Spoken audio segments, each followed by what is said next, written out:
Good morning, good afternoon, and good evening, and welcome to the Logical Christian Podcast. I'm your Logical Christian, Dan Erwin. If you've joined me before, welcome back. If this is your first time here, welcome.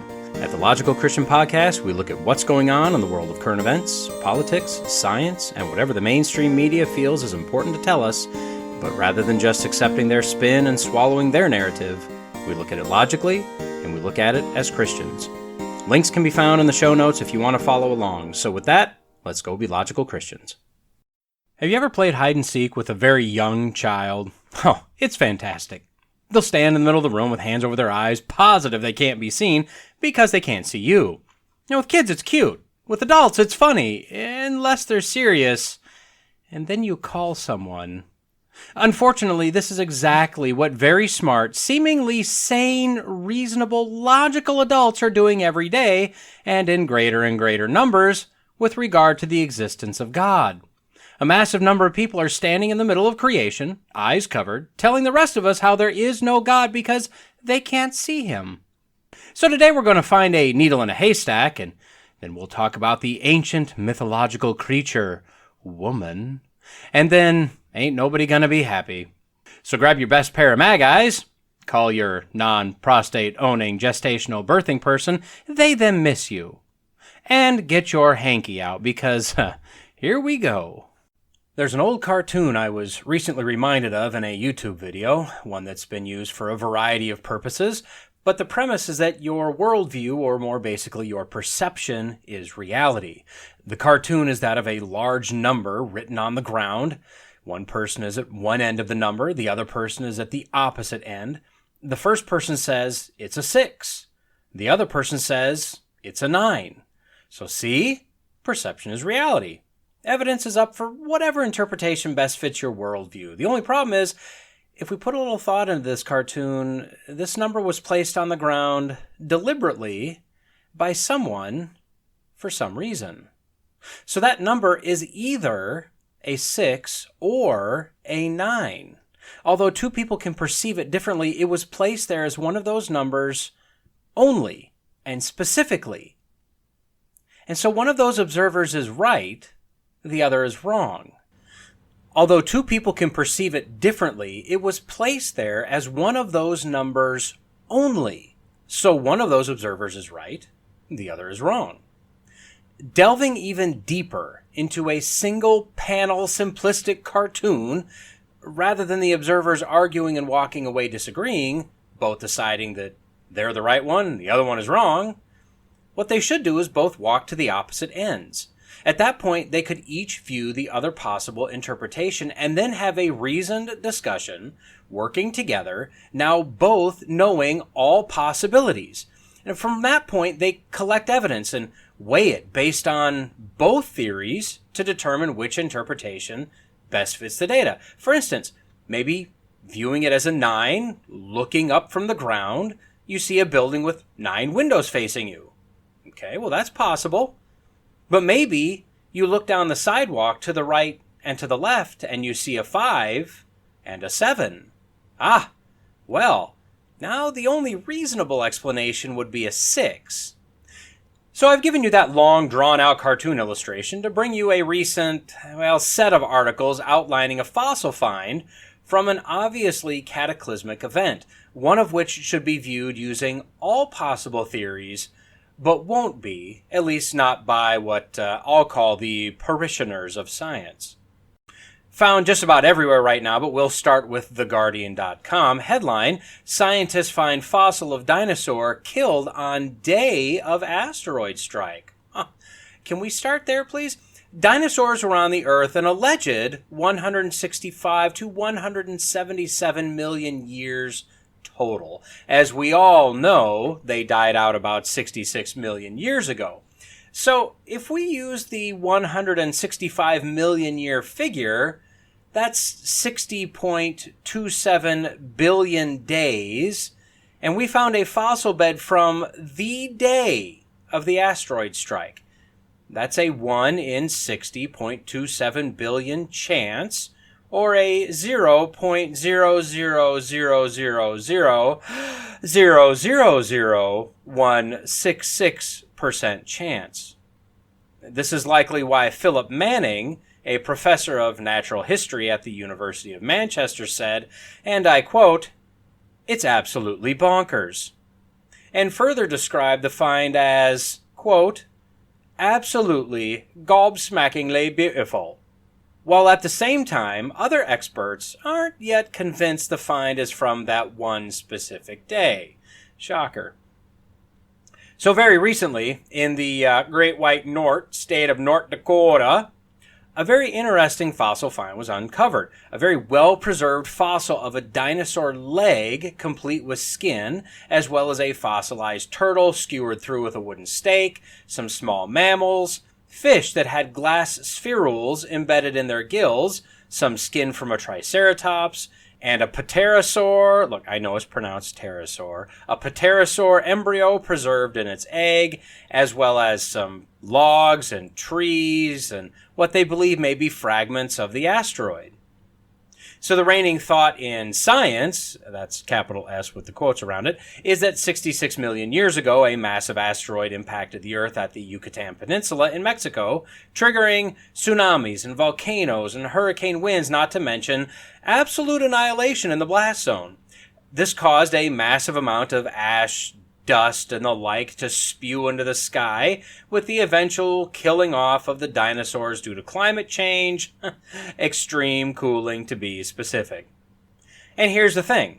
From an evolutionary worldview, they actually have a plausible scenario. What we do know is that something massive did impact the Yucatan Peninsula at some point in this planet's past. There's no denying that. The size, the force, and potential effects can be calculated with a fair amount of reasonable accuracy just based off of what we know.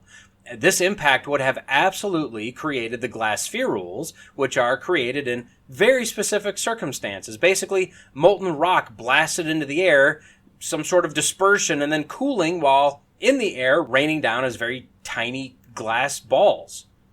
The plume of material would have shot high into the sky and would have been spread far and wide, which we see evidence of.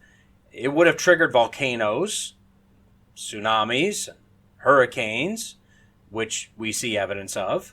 It would have mixed all sorts of plants and animals together and buried them quickly, which we see evidence of. Now, I've linked a very good Answers in Genesis article about this asteroid impact in the notes. I'd recommend reading it. Very interesting. But stating as fact that this asteroid impacted the Earth and wiped out the dinosaurs 66 million years ago is looking at the number on the ground from only one end. And this is where my mind always goes when finds like this are, well, found. Wait, no, not found. Discovered. That sounds better. My thought is, can the Bible explain this? Now, the first thing we need to do is disregard their claim of millions of years. Yes, I know that sounds closed-minded, but the reality is we have absolutely no proof of millions of years.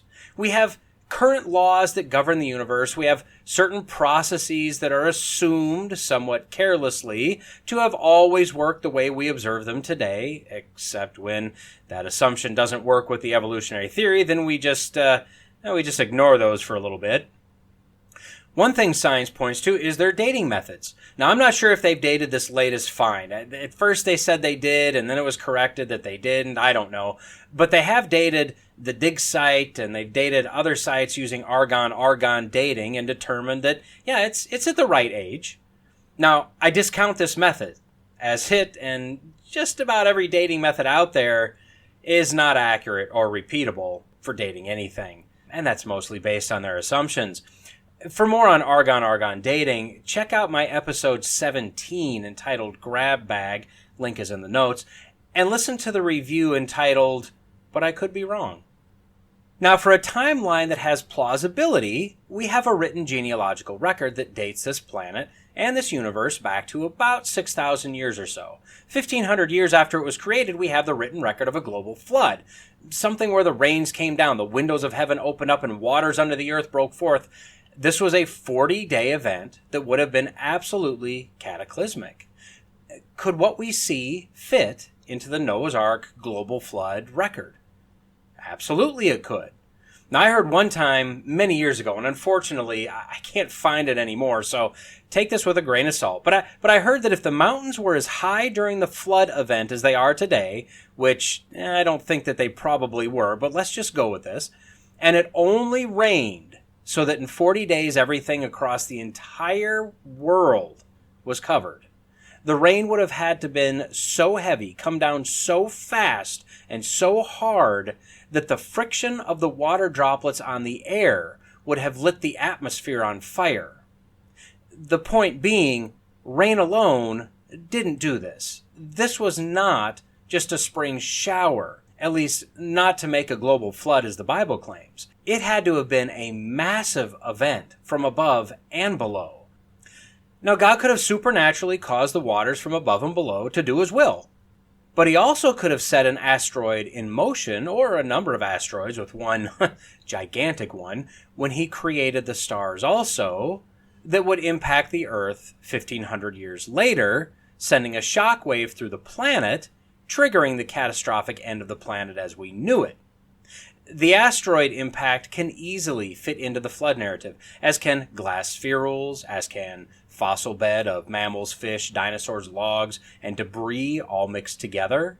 In fact, I'd argue that an embryo preserved in an egg, which was described as, quote, super rare, there's nothing else like it from North America, and skin of one dinosaur, a turtle with a spike of wood through its shell, and a dinosaur leg as well preserved as it is more indicative of 4,500 years, not 66 million. So, did this dig reveal a fossil bed from the day the asteroid impacted the Earth? Oh, no idea. Very possibly. Was that 66 million years ago, a 1 out of 60.27 billion chance of finding evidence from that specific day? Or was it 4,500 years ago, a 1 out of 1.64 million, not billion, chance? Well, I've given you my thoughts. The evidence is there for both viewpoints to look at. My suggestion for you is to walk around that number on the ground and then look up and down the sidewalk to see what other real, tangible evidence you can see and determine if this is a 6 or if this is a 9. I don't think anyone would disagree with the statement, we live in some crazy times. Love him or hate him, Glenn Beck has said for, I don't even know, well over a decade, 15, 20, 25 years now, that there would come a time that up would be down, in would be out, solid would be liquid. Basically saying that everything you thought you knew to be true would be turned on its head. And for a portion of those alive, when that happened, and it appears a smaller and smaller percentage of the whole, we'd be standing wide-eyed, mouth agape, wondering, what is going on here? Now, I'm sure that Beck wasn't the first person to say this or predict this, and as we know from the book of Ecclesiastes, what has been is what will be, and what has been done is what will be done, and there's nothing new under the sun. I guarantee that we're not the first generations to see reality seemingly flip. I could easily give a laundry list of things that no longer make sense, that despite all evidence, proof, facts, data, science, common sense, and logic, we're being told a thing is one way when we can clearly see it's the opposite. This is being done deliberately. We'll come back to that thought at the end of the review. For now, I want to focus in on one particularly nefarious, dehumanizing, purposeful, I could sum it up as evil, agenda that's being thrust upon us. The removal of, or mythologizing, of women. From FoxNews.com, headline, NYC top health official refers to white women as birthing people, calls black and Hispanic women mothers. This article, as I've done with some in the past, is not really the focus of this review. It's more of a jumping off point for the broader discussion, if you will. So late in March 2022, Dr. Michelle E. Morse, the NYC Department of Health Chief Medical Officer, tweeted the following. Quote, the urgency of this movement is clear. Mortality rates of birthing people are too high, and babies born to black and Puerto Rican mothers in this city are 3 times more likely to die in their first year of life than babies born to non-Hispanic white birthing people. Okay, so we see the problem, right? And as expected, she got blasted on Twitter for her obviously deliberate delineation of whites as birthing people and non-whites as mothers. Although, I'll give her props, against all current rules of wokeness and against the AP style book, she actually capitalized white as well as black in her tweet. Although, that was probably just a mistake on her part. Personally, I don't think either should be capitalized, but if you're going to capitalize one, you need to capitalize the other. Consistency, equality, equity, fairness. That's all I'm asking for. Well, that's demanding. Well, screeching about, Okay, more digression done by me. Come on, Dan, focus. All right, here we go. After getting so much flack, the NYC Health Department knew they had some public relations mopping up to do. Well, they came out fairly quickly to point out the clear oversight made by Dr., and I use that term very loosely, Morse, obviously setting the record straight that, quote, "We apologize for inadvertently gendering Black and Puerto Rican birthing people." Oh, there, that's better. What? Wait a minute here.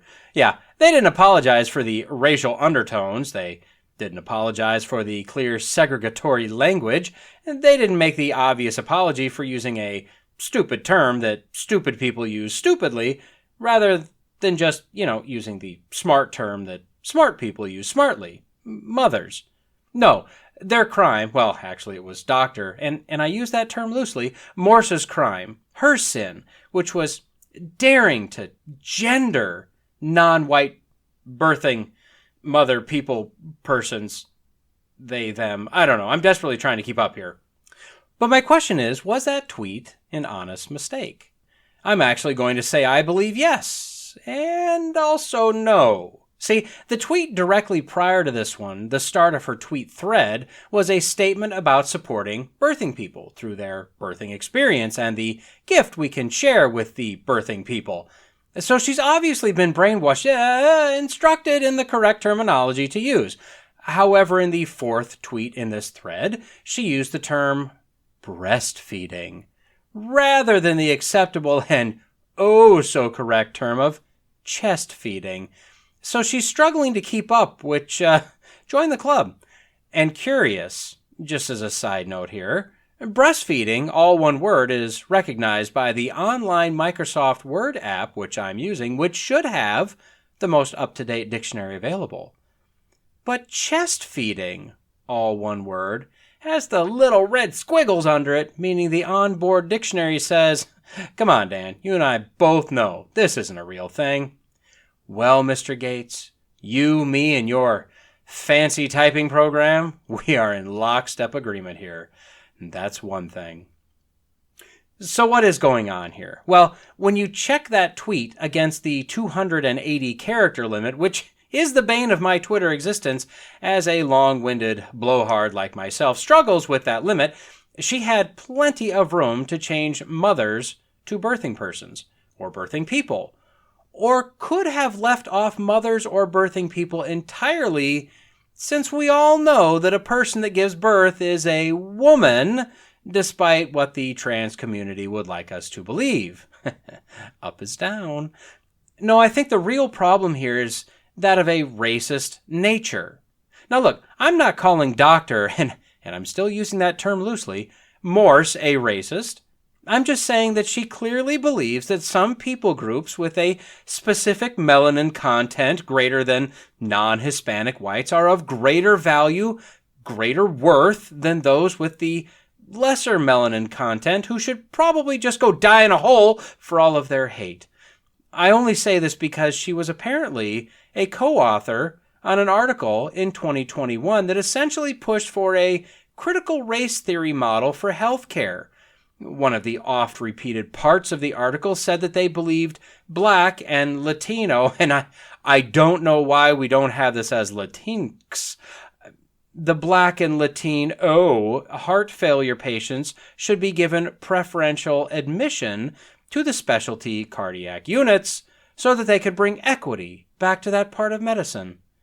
And this was echoed throughout their article that non-whites have been treated unfairly in the past, so the only way to bring equity to the healthcare system is to now treat whites unfairly. To correct the imbalance. Now, she did admit, though, that it would probably be hard to do since the legal system is also racist, except that, no. During the COVID pandemic, the NYC Department of Health declared being non-white a risk factor for COVID. Now look, I don't know, maybe it was, maybe it wasn't. I don't know that we have enough data to prove that. I guarantee they didn't have enough data to prove that. But I find it logically difficult to believe that all non-whites had a higher risk than whites.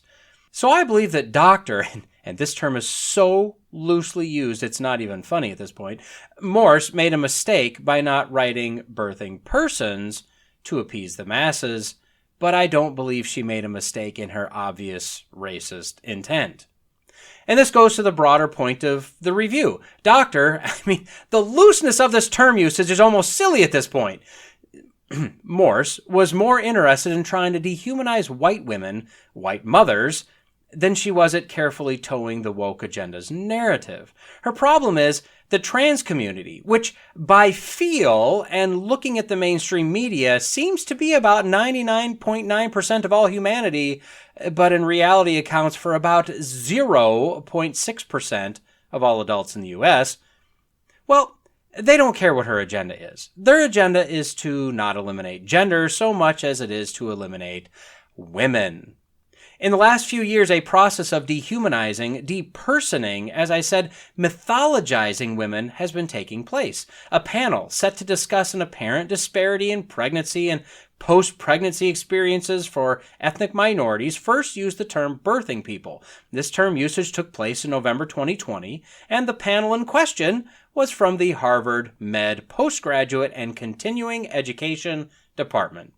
The top of the top, at least in Harvard, medical professionals and researchers.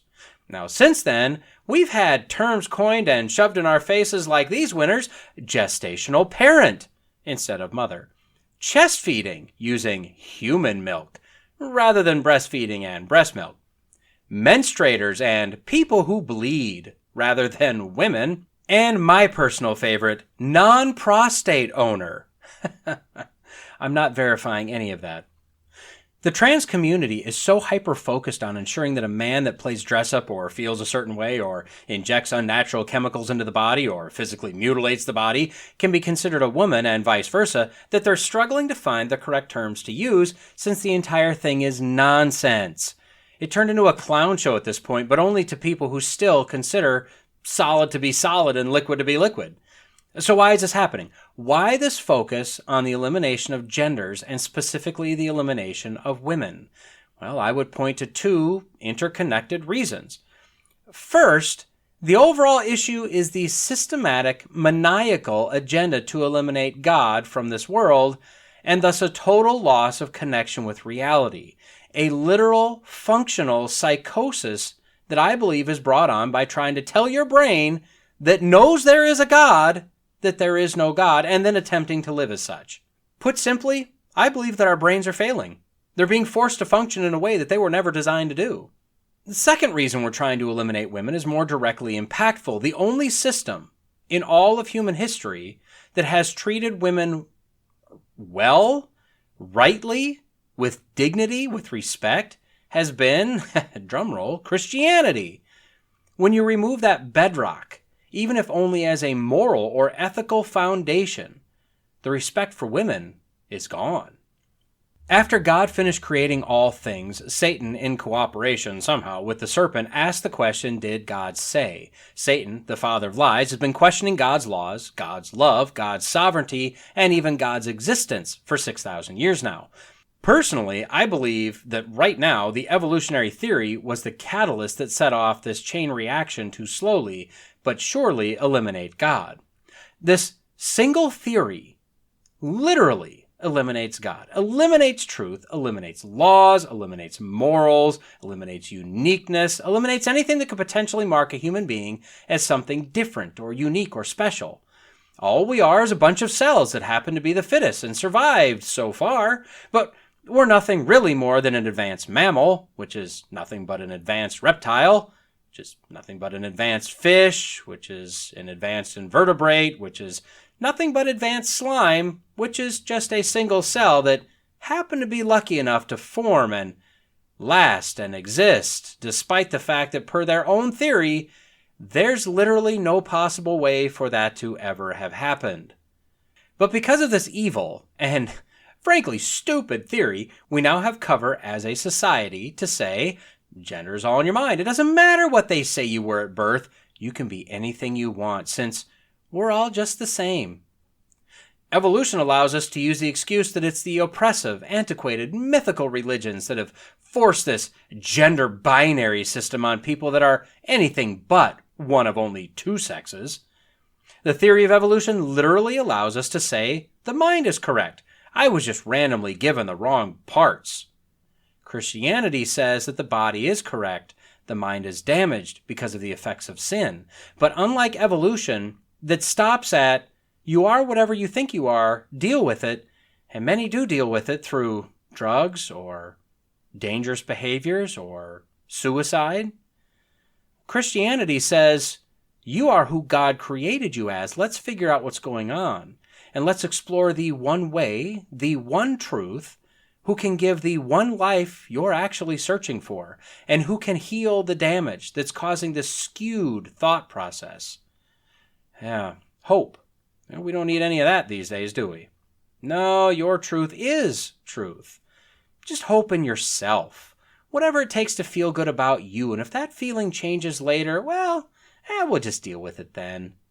It's not hard to see how we have mass hysteria over a virus, or mass psychosis over a vaccine, or mass delusion over gender.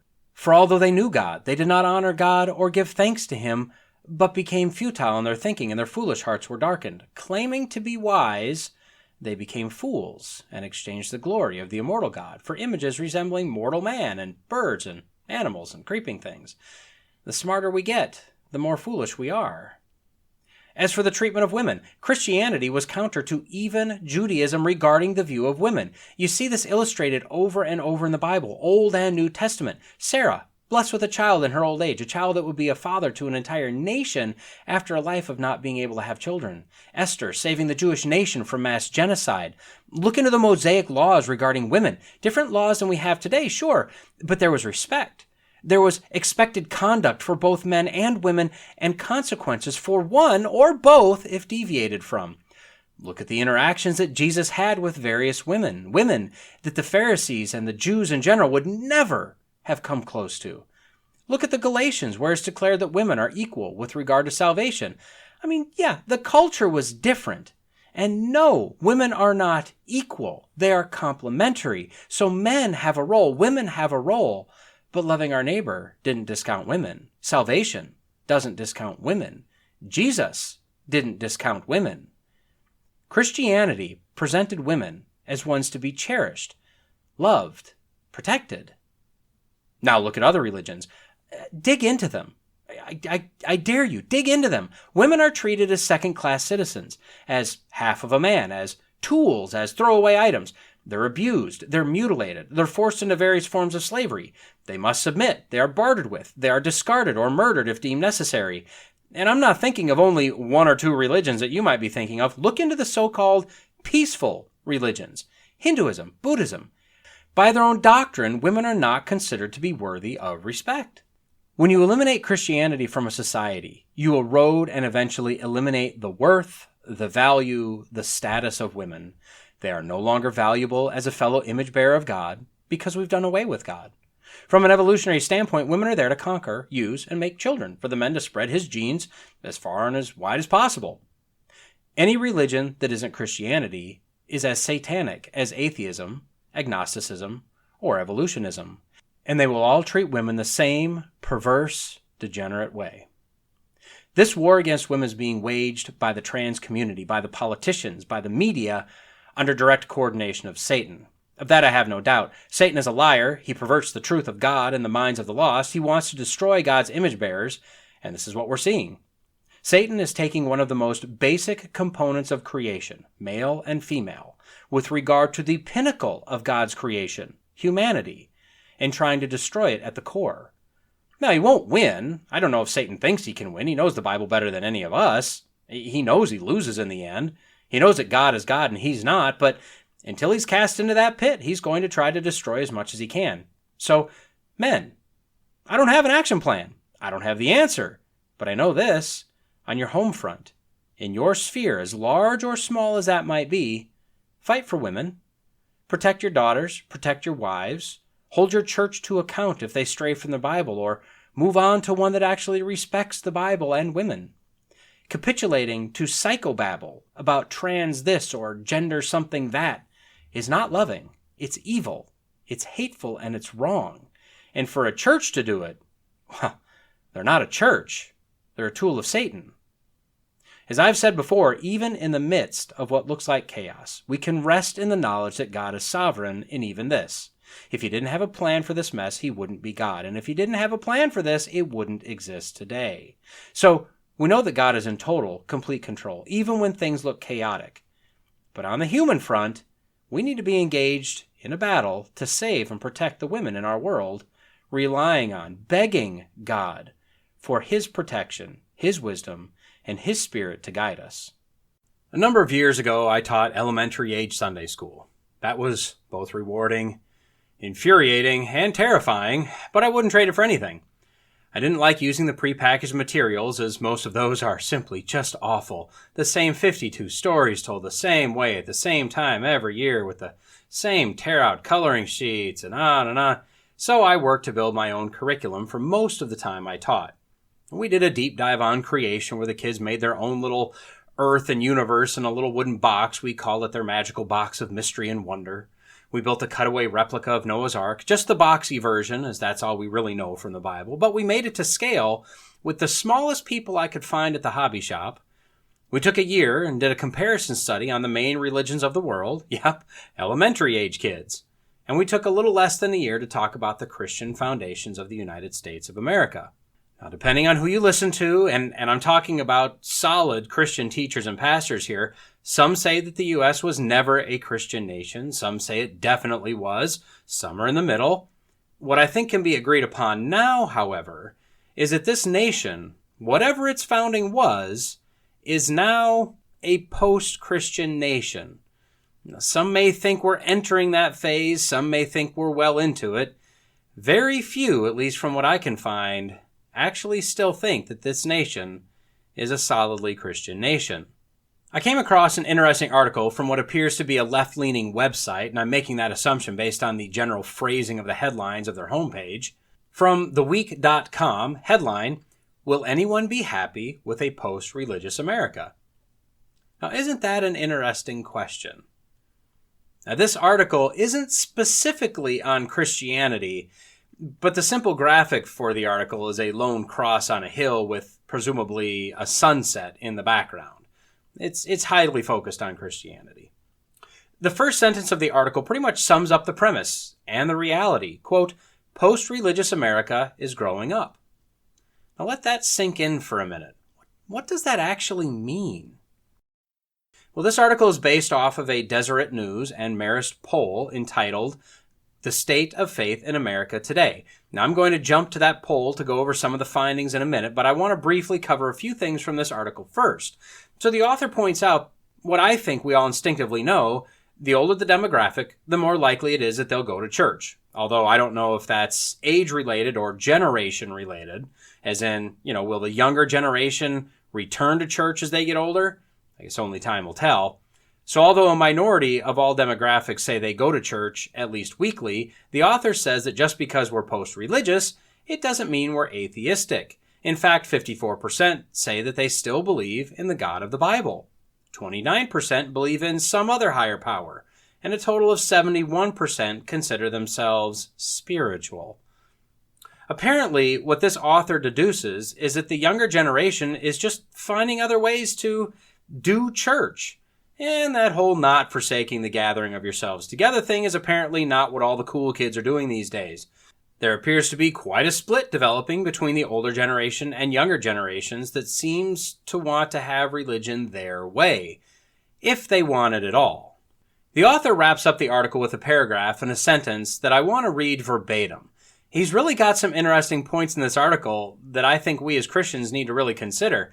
But as for this ending, he says, and this is referring back to the apparent developing divide, he says, quote, "That scenario involves frustrations for both the right and the left. On the one hand, traditional religion seems to be facing continued retreat at least for the next several decades. It won't disappear, but it will become more culturally and politically marginal. On the other hand, European-style secularism is unlikely to take hold anytime soon. At least symbolic professions of faith and aspirational attachment to religious belief and practice remain important parts of public life. The survey includes some evidence supporting that deflating conclusion. Nobody gets what they want. Now, isn't that an interesting way to state that? Nobody gets what they want.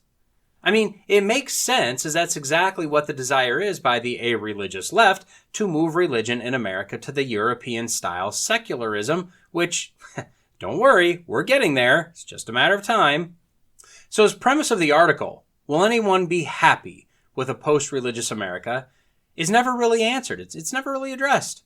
His question would have been more accurately stated as, will either side win the religion battle in America, or something along those lines. But I think we want to return to the question, will anyone be happy if the U.S. becomes a European-style secularist nation? I know that I'm biased, I admit that, but from a logical worldview, the simple answer is no. We'll come back to this question in just a minute. I want to look at a few things from the survey really quick. According to the data, 11 years ago, about 52% said that they attended a religious service at least once or twice a month. This latest poll shows that number down to 40%. Now think about this. This is literally saying, do you go to any sort of church, synagogue, mosque, anything, a minimum of 12 times per year? And only 4 out of 10 said they do. That said, 53% said that they pray daily, and I'd have to ask, to who and why? Furthermore, 87% of Americans believe being part of a close-knit community is important, but apparently church isn't that community. So what is? 72% of Americans believe that we're morally headed in the wrong direction as a country, but only 34% of adults and only 45% of Christian adults believe that being religious is necessary in order to live a moral life. Well, if it's not from your faith, where do you get morals? I mean, evolution by definition cannot develop morals. The morals I evolved may be completely different than the ones you evolve with. With random chance, there's no way to know. And who's to say who has the correct morals? Maybe I'm more evolved than you. Going on, when asked who is looked to for moral guidance, family takes the win with nearly 80% saying they'd look to family first. But if the family isn't following God, what are they actually teaching anyone? Anything religious in that question falls in 4th through 6th, and that's behind family, law, and friends, but thankfully that's ahead of politicians, social media influencers, athletes, and Oprah. And then we get into possibly the largest revelation, the biggest issue in this poll, in my opinion. 60% of Americans say the future of the country is in man's hands, not God's. And that includes 52% of alleged Christians that have elevated man as the supreme being of at least this planet. Christians that believe God is just biting his fingernails, hoping beyond hope that we figure this out, really should go read their Bibles. 52% say that religion has no role in their politics. Yeah, no kidding. 81 million votes, people. Maybe let your faith inform your voting just a little bit next time, huh? Like maybe not vote for people that want to kill your kids before they're born, and if they miss them there, transition them to another gender or whatever before they even know their multiplication tables. Now, while 62% believe that God inspired the First Amendment, 55% believe the Constitution is inspired by God, 50% believe that God wanted blacks to be treated fairly, the 15th Amendment, 48% believe God wanted women to be equal, 19th Amendment, and only 37% believe that God likes guns, the Second Amendment. Okay. These all have to do with freedom of humankind. I kind of think some personal opinions might have gotten mixed up in here, as if you're looking at it from a God perspective, shouldn't they literally all be the same across the board? And if the question is, did God inspire these, and your personal view on the issue is tainting your answer, who exactly is your God? Finally, 66% believe that the majority of Americans have a shared sense of right and wrong. And to that I'd have to ask, When's the last time you looked outside? Although, maybe that is accurate. Maybe the question should have been, do you believe Americans share the same biblical view of right and wrong? I might be okay with saying 66% have agreed to a heading on the compass that they're calling right. But does that look anything like what the Bible calls right? And I'd say no. Christians, I don't think we realize how narrow is the way that leads to life. I don't think we know how few it will be that find it. It's literally impossible for 54% to believe in the God of the Bible, but only 35% believe the direction of the country is in God's hands. That's not a gap that can exist if you read your Bible and understand who God is. What we're seeing here is a post-Christian America. Sure, people may go to these self-help seminars put on by health, wealth, prosperity charlatans, scamming them out of their time and money and call it church, but that doesn't mean that God is present or that he has a place there. Behold, he stands at the door and knocks, but these types of churches are telling him that nobody's home. Come back another day. If you vote without letting your faith dictate your vote as much as possible, and especially if you vote for the side that wants God out and baby murder in, let me be very blunt here. You may want to figure out if you're actually saved. The excuse of, my daddy voted Democrat, doesn't work anymore, because your father is looking at you gleefully approving the slaughter of his unborn children, then slapping an I voted sticker on your shirt. Are you trying to be approved by your daddy or by your father? We're told not to forsake the gathering of ourselves together in today's lingo, get your butt to church. But we have a bunch of able-bodied people rolling out of bed, getting coffee, eventually maybe turning on the church service a little while after it started so they can kind of turn the speed up and get through it a little faster. And then, boom, tick off the church box for this week or this month. So the takeaway from this poll, in my opinion, is that maybe 1/3 of the respondents are actually Christians, and possibly, likely, less than that. These polls are always a gut punch, because you just don't expect people to be so misled and misinformed, yet believe they've got it all handled. And as the author of our article says, these numbers are likely inflated because, quote, desirability bias encourages respondents to report their aspirations rather than their actual practices. So back to the question, will anyone be happy if the U.S. becomes a European-style secularist nation? Again, I say no. I'm not going to go through all the statistics, but in the last 20 plus years, depression is up, suicide is up, murder is skyrocketing back up after falling for a couple of decades. Just look around you. As God has been systematically removed from society and family, and church has been more and more marginalized, is the country getting better or worse? Or maybe I should say, is the country following God per the instructions in the Bible, or man per the feeling of the day? Regardless of your view of our founders, be they deists, atheists, or born-again, water-dunked, holy-rolling Christians, the reality is that the Bible had a major influence on our Constitution. In fact, Christianity is quite literally the only religion that treats women and all ethnicities with respect. Look it up. I challenge you. In the era of the Bible account, 6,000 years ago to about 100 AD, you'll find no other religion that treats all mankind as image bearers of their Creator and respects all of them. So whether people want us to be a post-Christian nation or not, the fact that they can openly debate that topic is thanks to Christianity. Even people like Bill Maher and Penn Jillette, both avowed atheists, one very antagonistic and hateful, and the other very cutting toward Christians, they both admit that when you compare Christianity to Islam, there is no question who is more loving and more kind and more freedom-minded. Penn has said that Christians will still be kind to him, even when he makes the meanest jokes at their expense. He also says that he has great respect for Christians that tell him about Christ, because if they really believe he's going to hell, why would they hide that secret from him? And although both of these prominent figures understand there are bad apples everywhere, they also agree that for the most part, if this country was devoid of Christians, it would be a much different and a much worse place.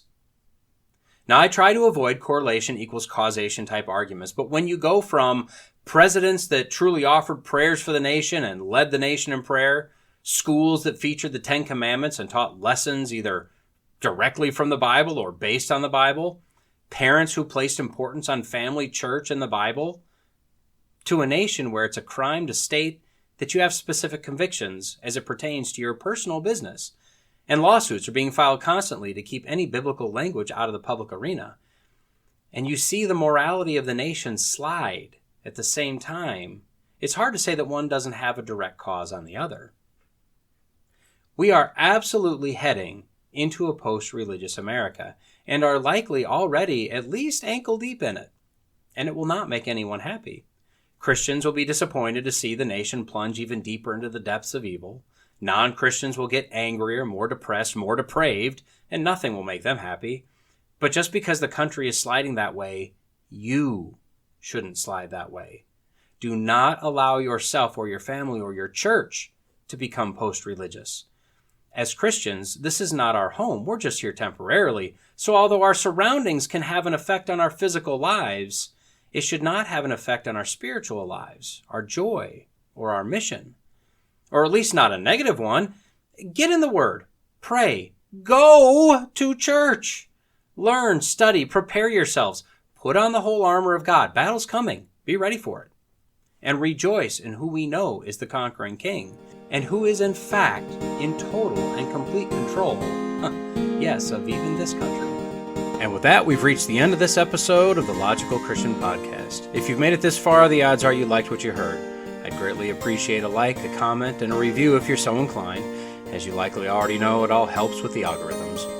Don't forget to subscribe so you can be notified whenever a new episode drops. And finally, if you found this podcast useful or entertaining, share it with your friends, your enemies, your in-laws, your outlaws. If you want to reach me, you can do so at lcpodcast@outlook.com, or increasingly, I'll be using @lcpodcast on Getter. Lawrence J. Peter said, "Against logic there is no armor like ignorance." But Jesus told us that if you abide in my word, you are truly my disciples, and you will know the truth, and the truth will set you free. So stay in the word, stay logical, stay faithful, and until next time, God bless.